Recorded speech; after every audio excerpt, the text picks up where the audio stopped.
Hey, good morning, good morning. This Little Reds again. This is my episode 3. I ain't been with you in a few days, but I'm sorry about that. I'm back at you now. To all my subscribers, to all my listeners. Let's talk about this today. Let's talk about something that's very important to me. It's like one of the things that's disturbing me is the fact that the numbers with this COVID situation has gotten out of control once again with this Delta variant. It is very, very, very, very, very, very dangerous. And what makes it so dangerous is the fact that of all the other variants, they wasn't affecting our children as this one is. Here in New Orleans, our children's hospitals are overcrowded. And it's happening at an alarming rate. Something to really be concerned about. So with this being said, the question is, how do I feel in regards to being vaccinated?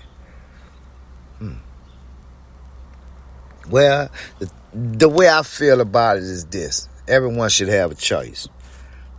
You should have that choice. That's one of our civil liberties. That should never be compromised or taken away from us. And right now, what's going on is, in some areas, it's being challenged. Here in New Orleans, for instance, our mayor declared mask mandates. That's cool. Everyone should protect themselves and their loved ones and friends, But it should never get to the point to where our mayor could declare and make it mandatory for all city employees to be vaccinated. Or what? That should be a right. That's going against our civil liberties. That's putting our civil liberties in jeopardy. You're challenging our civil liberties.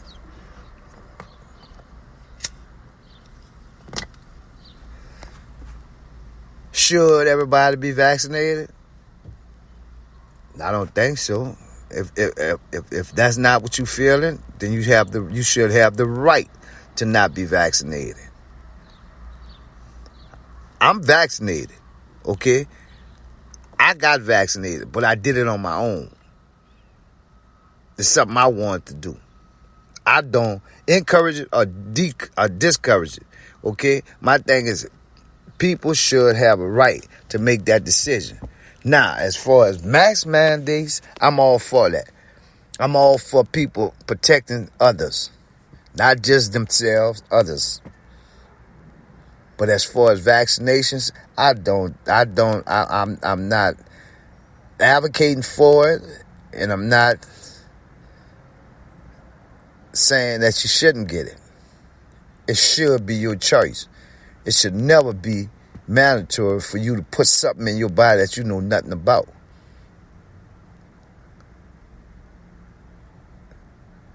But this variant is very, very serious. It's attacking our children. It's really attacking our children. So,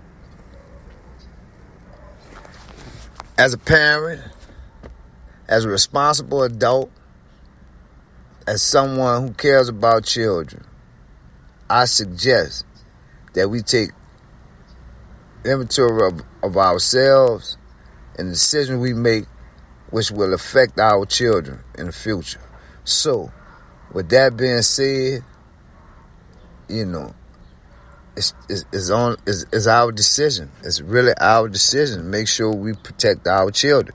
We say we're gonna protect. One of the reasons I started this podcast is to get the message out about saving our children, protecting our children. That's what I am all about, 100%, in any way necessary, by any means necessary. Our children are our present. And if we don't protect them now, there will be no future for our children.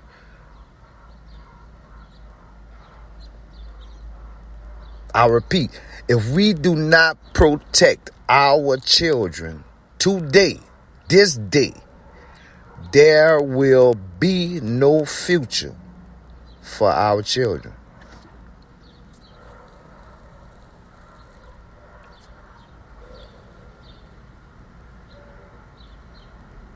So,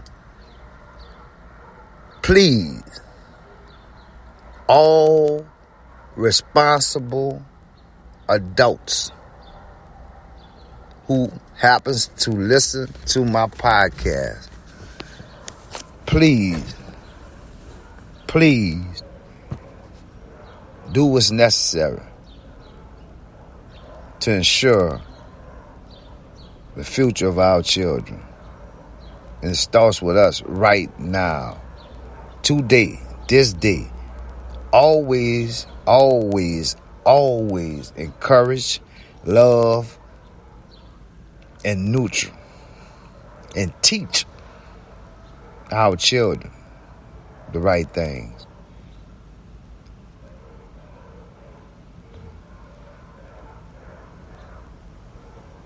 And in this, I would like to speak about our Olympic athletes, particularly a lot of female athletes, black female athletes, to be more specific. Simone Biles,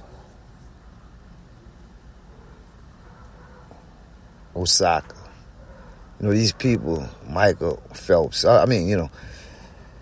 but we don't understand because we do not compete. We do not go through the grueling practices and we do not, we are observers, we are fans, we are cheerleaders, right? And our athletes, particularly our Olympic athletes, go through so much to perfect their skills, right? That we take for granted from the outside looking in. And I've been mentioning the fact that our country has not accepted nor embraced mental health challenges that not only athletes but people in general, particularly our children, and a lot of Olympic athletes starts when they children. They start competing when they're children, and we looking at the bigger picture.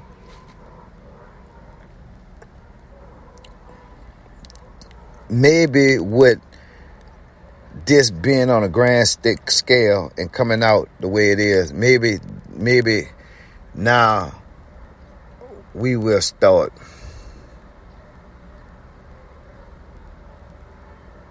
paying attention to it and trying to do something about it. Because there no longer seems an urgency to deal with the mental health problems that affects our communities and our society in general. We have Simone Biles, the GOAT, and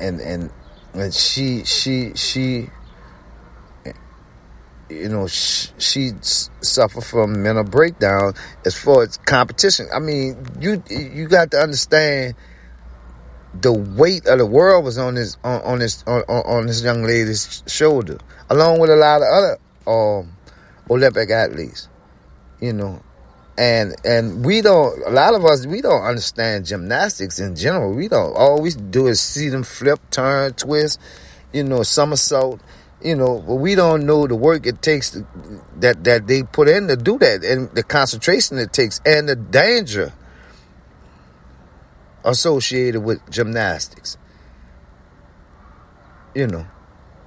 But we so quick to judge. We so quick, like this AG, in Texas with that tweet he put on about Simone Biles, you know, and I'm one that's gonna tell him, you know, until you have competed, until you have twist, until you have flipped, until you have somersaulted, until you have jumped 20 feet in the air, keep your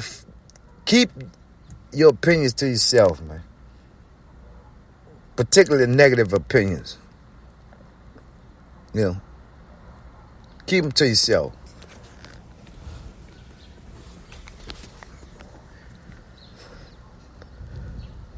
We are dealing with so much mental health issues in this country, and you know, I look at all our veterans that are homeless underneath bridges and everything, and more than anything in the world is the fact that they're dealing with mental health issues and they're not being treated.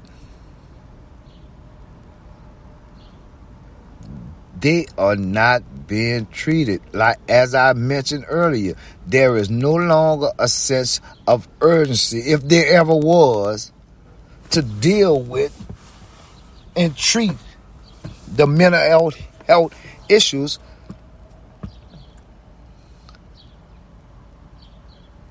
that's going on in our society right now.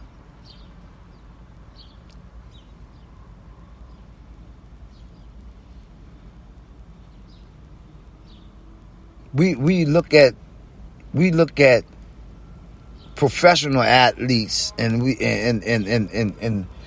you know, dealing with professional entertainers dealing with mental health issues, and you know, we say, oh, well, why they dealing with mental health issues? They rich, they millionaires, and they millionaires, and how they, and I'm poor, and it's not about monetary achievements. You know, you got to understand. I was an athlete. I was never professional, but I was a good athlete coming up. I was real good, and I practiced. You know, unfortunately, I went another way, but many of these professional athletes go through mental health issues because they got the weight of the world on their shoulders. They sign big contracts. They got family. They got friends. They got associates. They got lawyers. They got accountants. They got endorsers. They got everybody want a piece of you, and you just cannot. It's impossible. It's hard, and most of them, many of them try, but it's hard to appease everybody without hurting somebody else, because when you get in that position, everything changes.